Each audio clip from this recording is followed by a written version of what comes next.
In 1944, with Belgium suffering one of its worst winters on record, soldiers of the 101st US Airborne Division were entrenched in these woods, the Bois Jacques.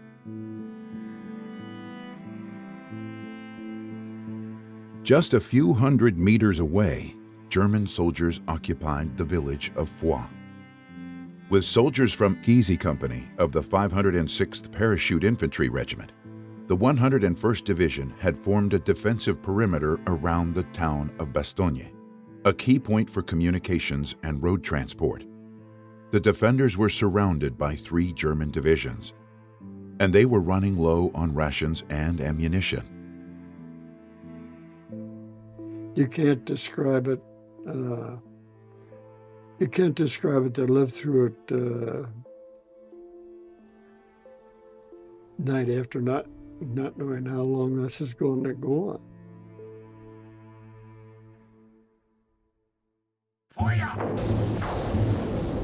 Acting under the direct orders of Hitler, the German army launched what was to be its last offensive action of the war on December 16, 1944, in the Ardennes region. Here are the latest developments.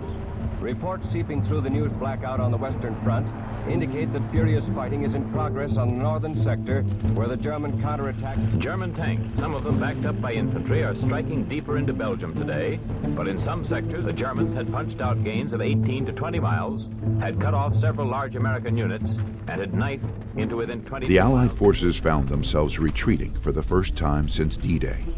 And as they did, a bulge developed in the Allied front lines. Town after town fell into German hands.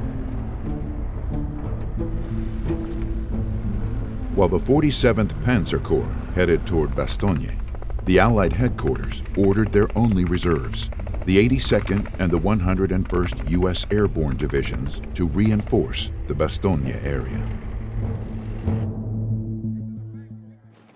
We were in a rest area in France that time after we left Holland.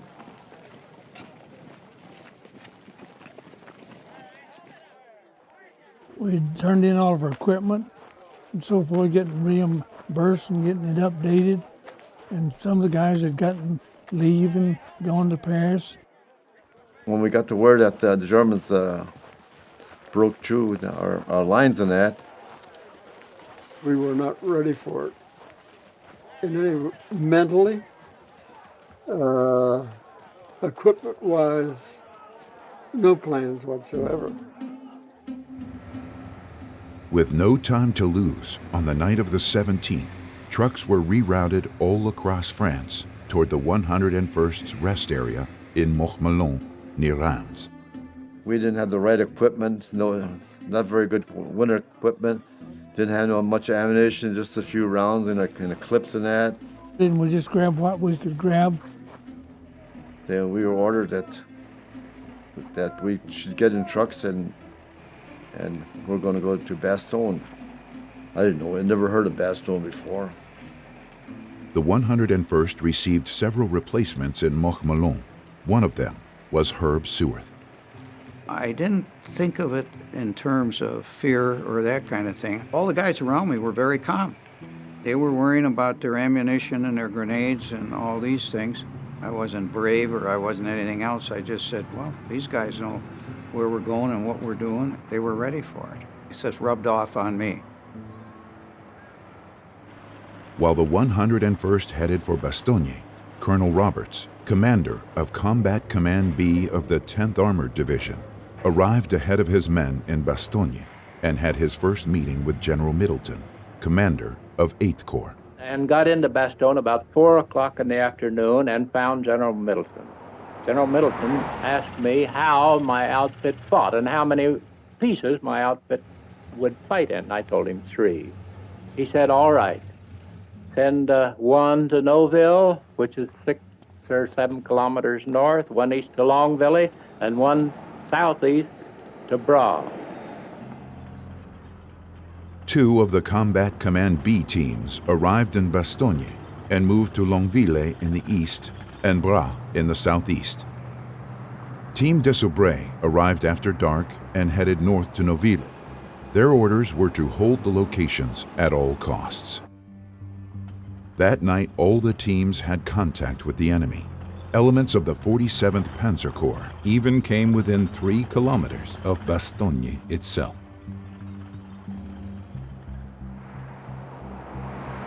We got into Bastogne in the wee hours of the morning. I think it was really before daylight. General McAuliffe, acting divisional commander of the 101st Airborne, sent reinforcements to the Combat Command B teams right away. He dispatched the bulk of the 101st to the villages and woods around Bastogne to form a defensive perimeter. So we started up the Bastogne-Foy highway. These Americans that were retreating there, we asked them for their ammo and some of their clothing and that. Some would give it, some wouldn't. I don't know why they wouldn't give it to us. The 506th Regiment's 1st Battalion was sent north to reinforce Team Desaubray in Noville, while the 2nd Battalion dug foxholes in the woods southeast of Foix.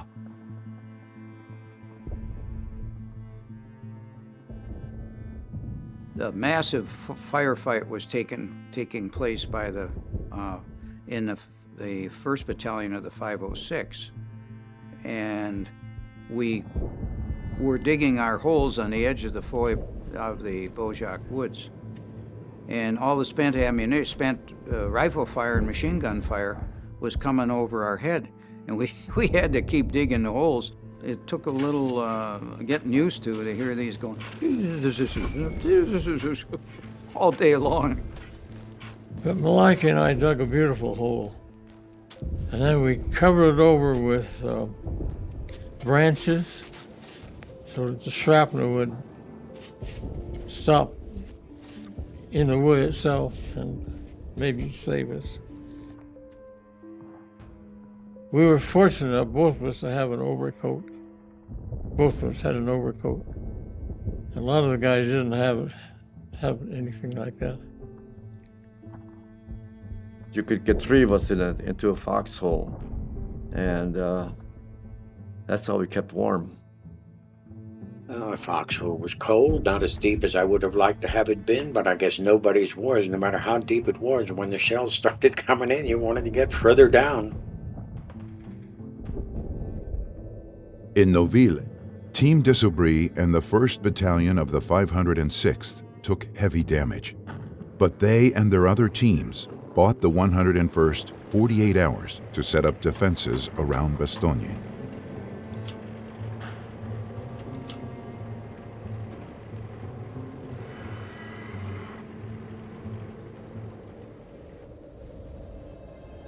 One of the things that was constant were patrols that we had every night.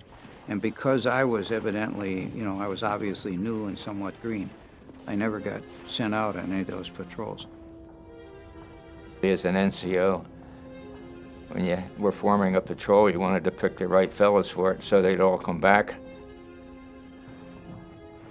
And you go through the trees on a mission to wipe some of the Germans out, and all it snows down your neck, and you're all hot and sweaty from running and falling, and then you come back and get in your foxhole, and then you're cold again. German troops continued to move around Bastogne in the north and south to cut the town off from any supplies or reinforcements.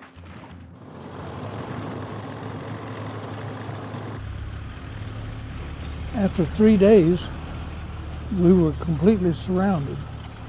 Right away somebody said, well, we're surrounded. We should be, because we're paratroopers.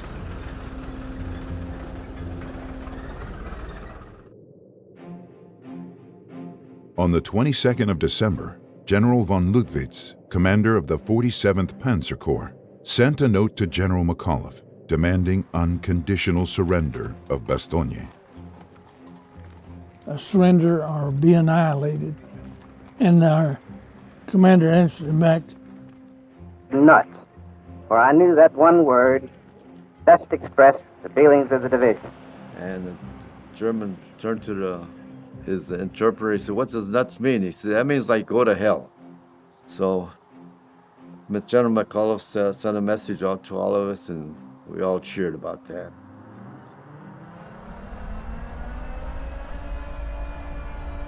That evening, the air siren sounded through the streets of Bastogne.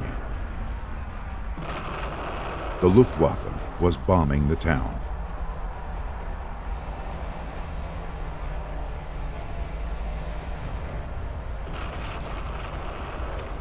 German units also continued to attack along the perimeter. A tank came down into this wide open field and started traversing. And we thought, oh boy, here they come. Well, somebody over on the flank, they had a PAC 75, and they fired at the tank, and it hit, and I'll never forget this. They fired at that tank, and that 75 hit that tank point blank. And the shell just went up in the air, flashing sparks. The tank took off across the field. We never saw him again. And that howitzer had about 10 shells to fire, and that was it. With all roads to Bastogne cut, ammunition as well as food and medical supplies were rapidly dwindling. Already, General McAuliffe had rationed artillery to 10 rounds a day. The winter turned bad and it kept snowing, and they couldn't fly supplies, food, ammunition, medical supplies. Of course, we were hungry. We hadn't had enough to eat. Weather was horrible. Snowing and damp and cold. We had to sleep on the ground on top of the snow as well. Sometimes we cut some branches down and laid them down and stood on guard duty that way.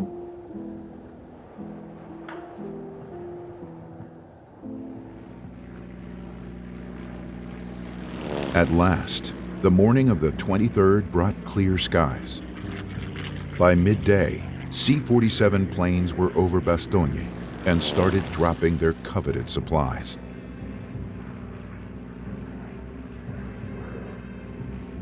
And when they finally did come in and they dropped supplies, the first bundle that we got to had Christmas candy in it, hard candy.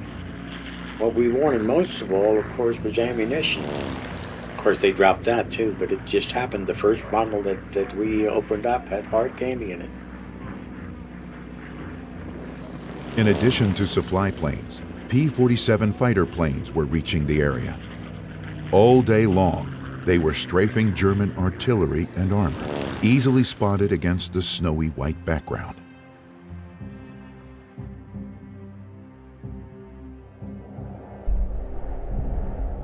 Sadly, on Christmas Day, the weather changed for the worse. The received rations would barely last a day. It was so cold in the Bulge, in Bastogne, that we just about froze to death. I froze my feet, and I don't mean just frostbite, and I froze my fingers. And you see, when you get frozen that badly, there's nothing they can do about the pain because there's no circulation there. You just have to endure it. You'd lay in your foxhole and just bang your feet and your arms against the side, trying to whip up more circulation, trying to keep warm. Throughout the siege, the men relied on each other and their friendships. You're sharing the hardships, and you're sharing the fact of a job that you have to do. This bond that grows with the people that you're working with, we've shared that from the time that we went in basic training. These are fellows you know that will take care of you, and you will take care of them. It's a two-way street. The boys were part of the family to me. Everybody was everybody's buddy. They really were. I mean, the 3rd platoon stuck together like like glue. And we depended on each other and respected each other. On December 26th, the tanks of the 4th Armored Division broke through the German lines and reached Bastogne from the south. Patton came up, breakthrough. He and his men made a forced march of over 100 miles. While the encirclement was broken, the fight for Bastogne was far from over. The German objective to capture the town had not changed, and more German forces arrived in the area.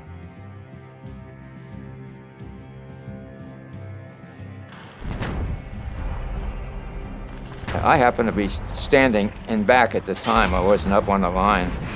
And they started shelling, a couple of them hitting the trees. We were down on our hands and knees, and the goddamn shells kept coming in. It was really bad. It was bad. One shell went right into a foxhole and killed 2 men.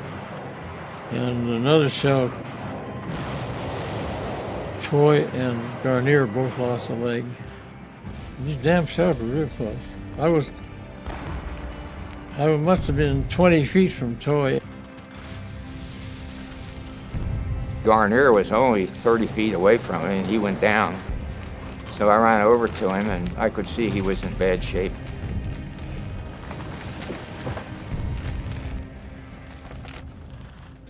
The unforgiving cold, the relentless snow, and above all, the loss of friends and fellow soldiers brought many men to their physical and mental breaking point. You reach the point when you see people around you dropping basically every day. And I hope when it's my turn that it isn't too bad. It's not a matter of if, you know it's going to be your turn sooner or later. If you stick around long enough, you just hope it won't be too bad. I think we all expected to end up somewhere in a hospital, if not dead. That would seem to be the outlook on most of the fellows in the airborne.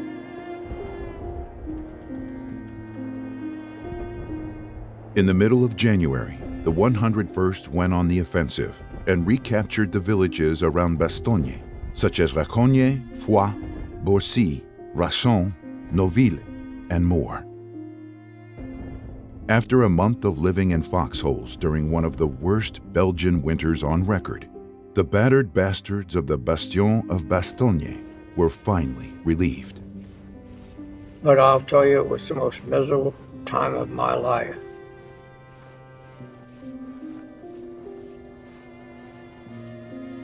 By the end of January, the Germans were pushed back to the Siegfried Line, and the Bulge was erased.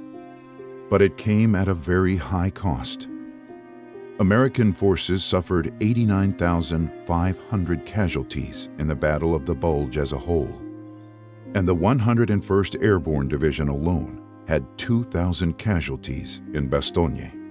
In total, more than 3,000 men were wounded, killed, captured, or went missing in defense of the town.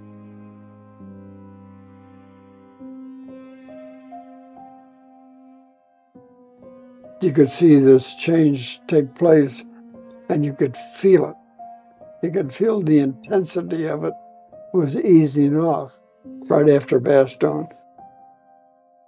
That was the last great battle.